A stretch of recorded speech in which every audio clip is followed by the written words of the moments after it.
আসসালামু আলাইকুম। ববি কিচেনে সবাইকে স্বাগতম। বরাবরের মতো আরও একটা নতুন রেসিপি নিয়ে হাজির হলাম। আমার আজকের রেসিপিতে থাকছে পাউরুটি দিয়ে মালাই কেক। মাত্র 5 মিনিটে কিভাবে পাউরুটি দিয়ে মালাই কেক তৈরি করা যায় আমি আজকে সেই রেসিপিটা আপনাদের সাথে শেয়ার করব। আর এই মালাই কেকটা খেতে কতটা সুস্বাদু হয় একবার বানিয়ে না খেলে বুঝতেই পারবেন না।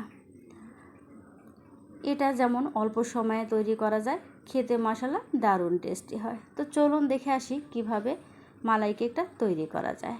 মালাই কেক তৈরি করার জন্য আমাদের এখানে লাগছে 1 লিটার দুধ। দুধটা আমি জাল দিয়ে হাফ লিটার করে নেব। একটু সময় নিয়ে এই কাজটা করতে হবে।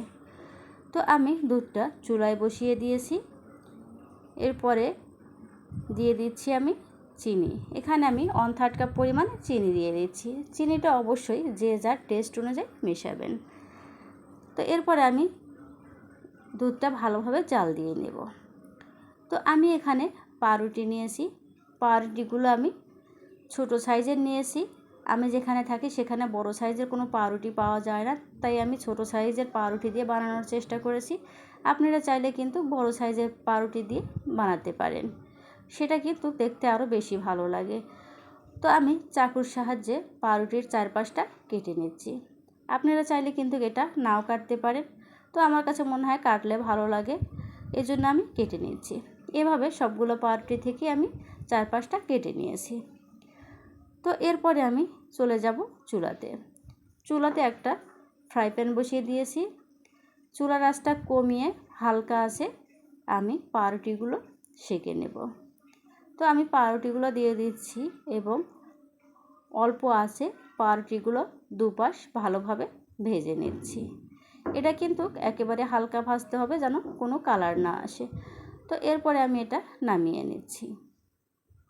তো আমি এই ফ্রাই প্যানে ক্যারামেল তৈরি করে নেব। ক্যারামেল তৈরি করার জন্য এখানে আমি 3 টেবিল চা চামচ চিনি দিয়েছি। চিনি দিয়ে আমি ক্যারামেল তৈরি করব।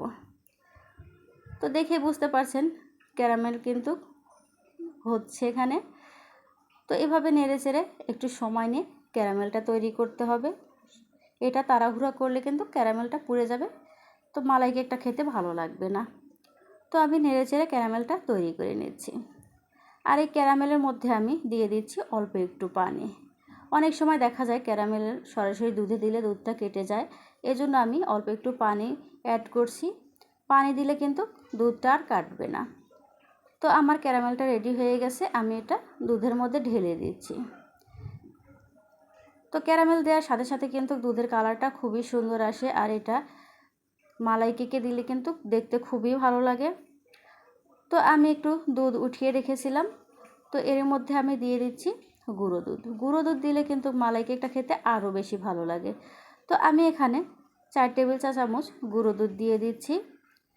আর আমি দিয়ে দিব হাফ চা চামচ কর্নফ্লাওয়ার। কর্নফ্লাওয়ার দেওয়ার কারণে কিন্তু মালাই কেকের যে মালাইটা এটা হালকা একটু ঘন হয়ে আসবে। তো আমি সবগুলো উপকরণ একসঙ্গে ভালোভাবে মিশিয়ে নিচ্ছি।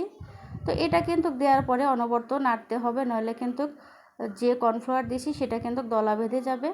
তো আমি নেড়ে চেড়ে মালাইটা খুব ভালোভাবে তৈরি করে নিলাম। তো এটা এখন আমি হালকা ঠান্ডা করে নেব। তো এরপর আমি একটা বাটি নিয়েছি, বাটিতে আমি পাউরুটিগুলো সেট করে নিচ্ছি।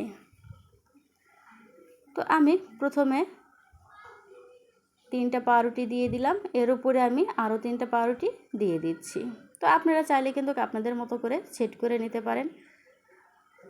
তো এরপরে আমি মালাইটা ঢেলে দিচ্ছি। মালাইটা যদি খুব বেশি গরম হয় তাহলে কিন্তু পাউরুটিগুলো গলে যাবে, তাই মালাইটা অবশ্যই হালকা গরম রেখে মালাইটা দিতে হবে। তো এরপরে আমি এখানে দিয়ে দিচ্ছি বাদাম কুচি। আপনারা চাইলে কিন্তু যে কোনো বাদাম কুচি দিতে পারেন। তো আমি এখানে কাঠবাদাম কুচি দিয়ে দিচ্ছি। তো এই রেসিপিটা যদি আপনাদের ভালো লেগে থাকে তাহলে অবশ্যই লাইক, কমেন্ট, শেয়ার করবেন। আর এই ভিডিওটা যদি আমার ফেসবুক পেজ থেকে দেখেন, ফেসবুক পেজটাতে ফলো দিয়ে রাখবেন। আর যদি ইউটিউব চ্যানেল থেকে দেখেন তাহলে ইউটিউব চ্যানেলটাকে সাবস্ক্রাইব করে রাখবেন পরবর্তী ভিডিওগুলো দেখার জন্য। আল্লাহ হাফেজ।